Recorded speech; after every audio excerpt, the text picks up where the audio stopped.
ईश प्रभु है। यीशु परमेश्वर का पुत्र है।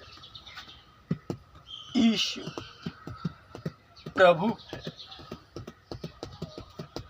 यीशु परमेश्वर का पुत्र है। हे जाति जाति के लोगों, यहोवा राजा हुआ है। यहोवा राजा हुआ है।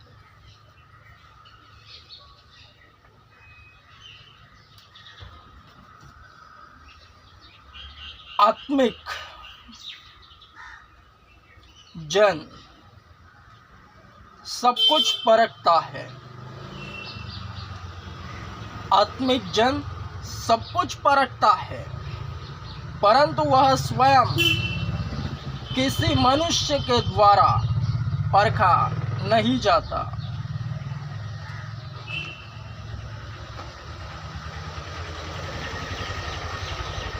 वचन का अर्थ स्पिरिचुअल एक्सप्रेशन है, आध्यात्मिक हावभाव।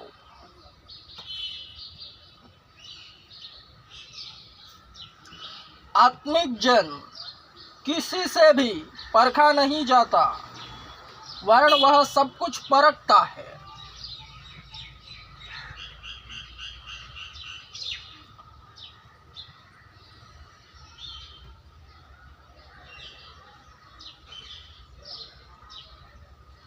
ताकि लीडरशिप उसके हाथ में रहे।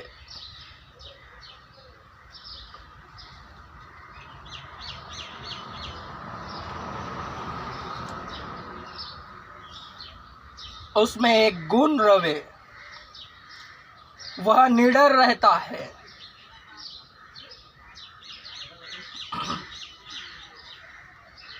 अगर निडर नहीं तो लीडर नहीं।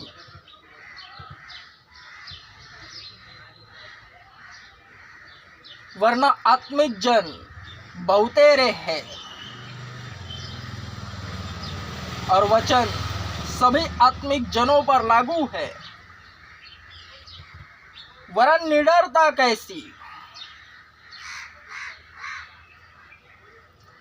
परमेश्वर का डर रखने वाला ही सच्चा निडर है।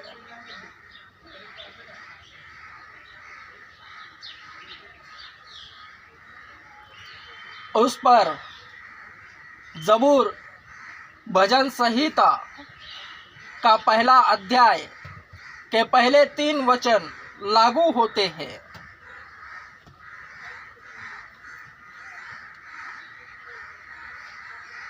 वह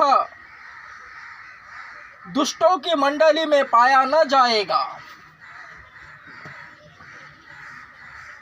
क्या ही धन्य है वह मनुष्य जो दुष्टों की सम्मति पर नहीं चलता, न पापियों के मार्ग में खड़ा होता और न ठट्ठा करने वालों की बैठक में बैठता है। जो वचन का प्रापक है, आत्मिक जन, जो ना किसी से परखा जाता है वरन सब कुछ परखता है, वह किसी भी ठट्ठा करने वालों की मंडली में न बैठेगा। क्योंकि संसार में वचन विपरीत कार्यरत है। जहां 2 या 3 मेरे नाम से एकत्रित होंगे और चर्चा करेंगे, उसमें उनके बीच मैं हूँ। यीशु के नाम से चर्चा करने वालों के बीच यीशु है। वरन जो यीशु नाम से अनभिज्ञ है संसार में, इसी वचन को लेकर 2-4 जन की टोलियां जब बैठती है समूह समूह में, तो उनमें जो बातें होवे वो शैतानी होवे, और शैतानी बातों के बीच शैतान मौजूद रहता है।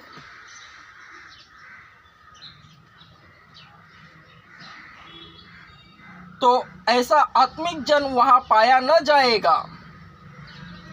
नजर में आएगा, बुलाएंगे उसे, लेकिन वह वहां पाया न जाएगा।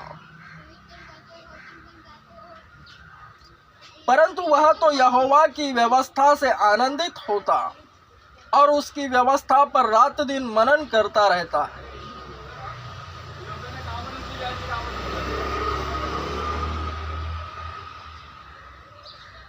गुप्त बातें इसी वचन से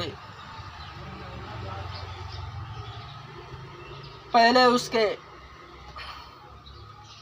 भीतर भेजी जाती है और मुंह से बाहर निकाली जाती है। मनन करने से, यहोवा की व्यवस्था से आनंदित होकर उसकी व्यवस्था पर रात दिन मनन करने से वह उस वृक्ष के समान है जो जलधाराओं के किनारे लगाया गया है और अपनी ऋतु में फलता है और जिसके पत्ते कभी मुरझाते नहीं। इसलिए जो कुछ वह मनुष्य करता है वह उसमें सफल होता है।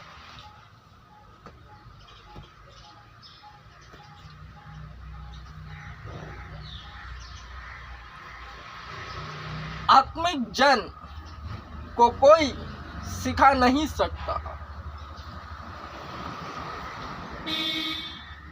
क्योंकि वह परमेश्वर की छवि बन जाता है।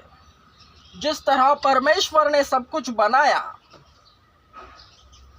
वह सब कुछ अच्छा है। कोई उसे यह नहीं कह सकता कि तूने ऐसा क्यों बनाया, यह ठीक नहीं।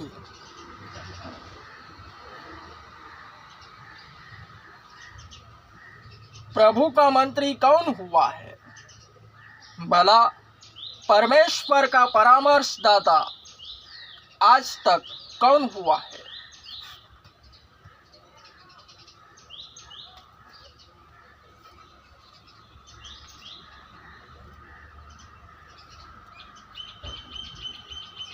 क्योंकि प्रभु का मन किसने जाना है कि उसे सिखाए, परंतु हम में मसीह का मन है, यानी परमेश्वर की छवि।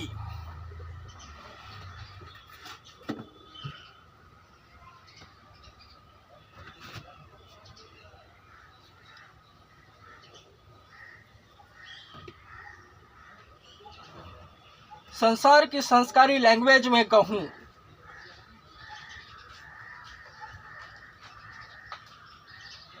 तो जिस तरह जुआ खेलते हैं,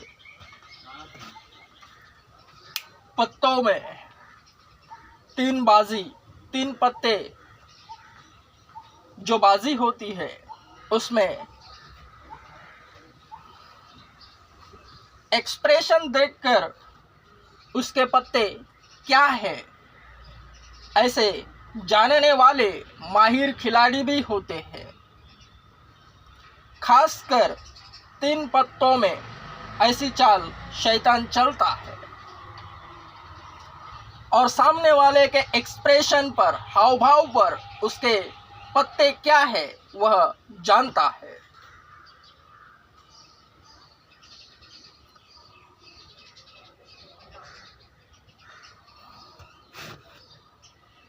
वरना आध्यात्मिक अध्ययन सबसे बड़ा जुआ है। अध्यात्म, इसमें भक्तों का, जो आत्मिक जन होवे उसे कोई परख नहीं सकता और ना वह किसी से परखा जाता है, वरन वही सबको परखता है।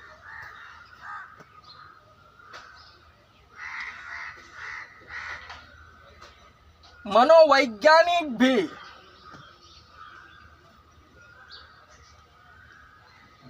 उसे देखकर कंफ्यूज होगा। सारे मनोवैज्ञानिक जो इस युग में मेडिकल लाइन में उच्च स्तर पर पढ़कर बड़ी बड़ी डिग्रियां हासिल करते हैं, वे सामान्य आत्मिक जन का मन टटोल नहीं सकते उनके अभ्यास क्रम से, क्योंकि उस आत्मिक जन्म में मसीह का मन होवे, ऐसा लिखा है और ऐसा ही होता है। जो जो लिखा है भक्तों के साथ वैसा ही होता है।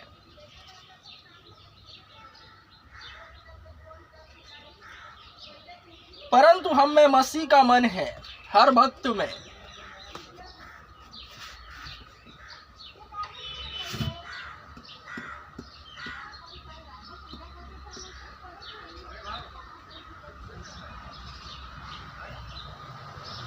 जो किसी के परखाए न परखे,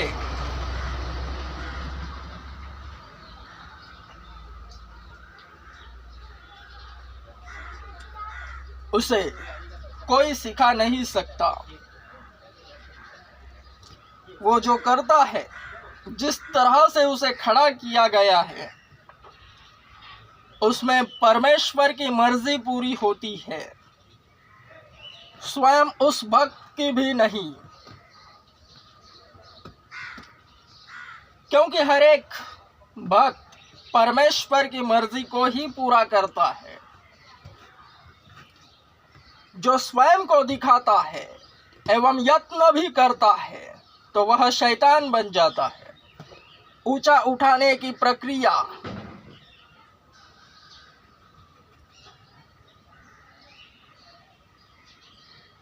यीशु में होकर ही सब कुछ हो सकता है। संसार की संस्कारी लैंग्वेज में कहूं तो जो संसारिक फेम है, प्रसिद्धि, वह मनुष्य टिकाए न टिका सकता है।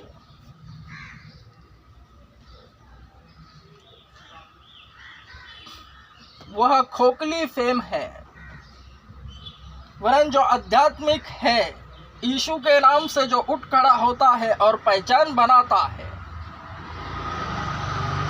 उसकी फेम को अगर संभालना है तो उसे यीशु में ही बने रहना अनिवार्य है। स्वयं को अगर दर्शाए उस गधे की तरह जिस पर सवार होकर यीशु यरूशलेम में प्रवेश कर चुका था, वह दृश्य इसी बात को दर्शाता है कि गधे को पब्लिक सलामी इसलिए ठोकते हैं क्योंकि उसके ऊपर यीशु है। गधे को भी नहीं, गधे के ऊपर बैठने वाले यीशु को सलामी ठोकते हैं लोग। वरन जब गधा यह मान लेता है कि नहीं, मुझे ही सलामी ठोकते हैं, मैं ही बड़ा, मेरे ऊपर कोई नहीं है, तो वह गधा ही नजर आता है। और यीशु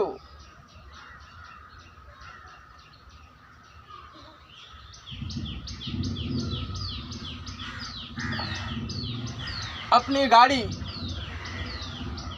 अपना ड्राइवर गधे को ही बनाता है।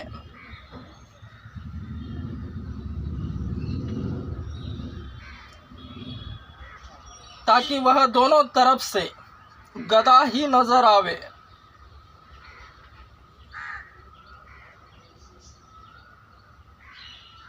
अगर नम्र बने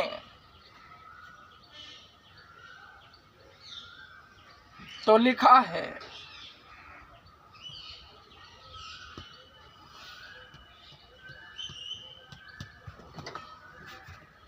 ऐ सिय्योन की बेटी, देख तेरा राजा तेरे पास आ रहा है।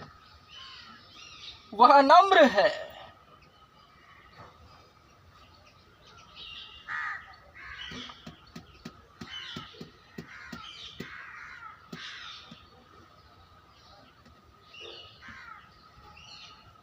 यहोवा परमेश्वर ने जो कुछ बनाया वह अच्छा है। जिसे उसने खड़ा किया है उसे उसने खड़ा किया है। उसकी मर्जी उसके द्वारा पूरी होती है।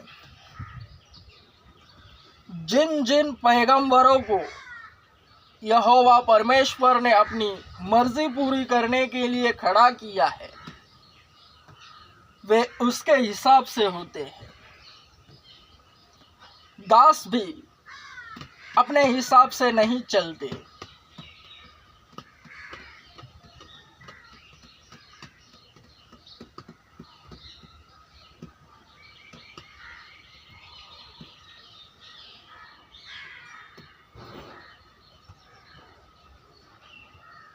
इसलिए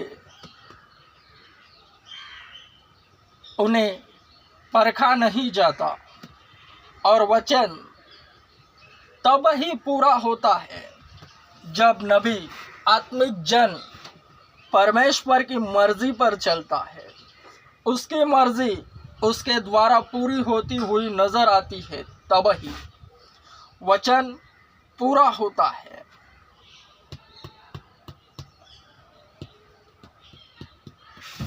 Amen. Strong. Amen.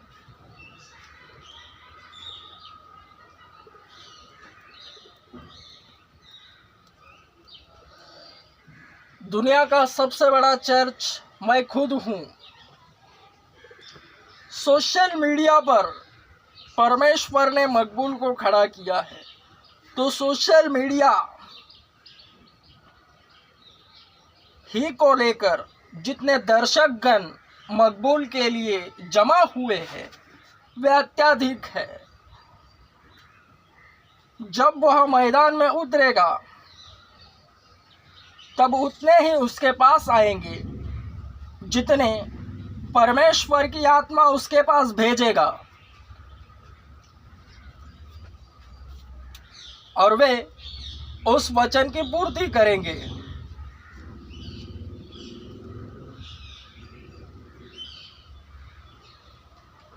वे न तो लहू से, न शरीर की इच्छा से और न मनुष्य की इच्छा से, परंतु परमेश्वर से उत्पन्न हुए हैं। ऐसे ही मकबूल के पास आएंगे। सब कुछ परमेश्वर की इच्छा के अनुसार हो रहा है और परमेश्वर की इच्छा ही पूरी हो रही है।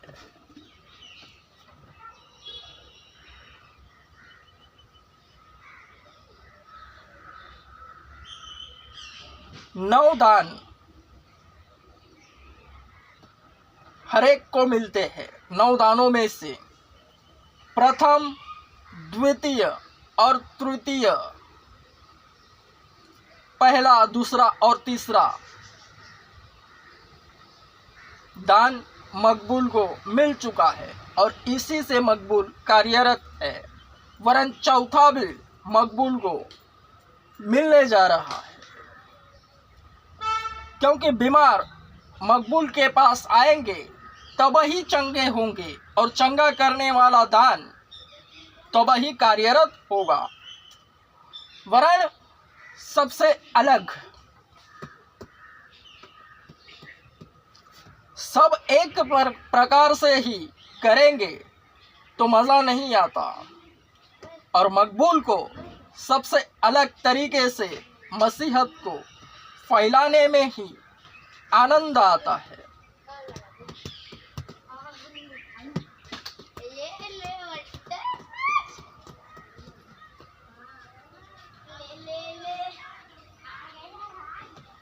Amen. Strong. Amen.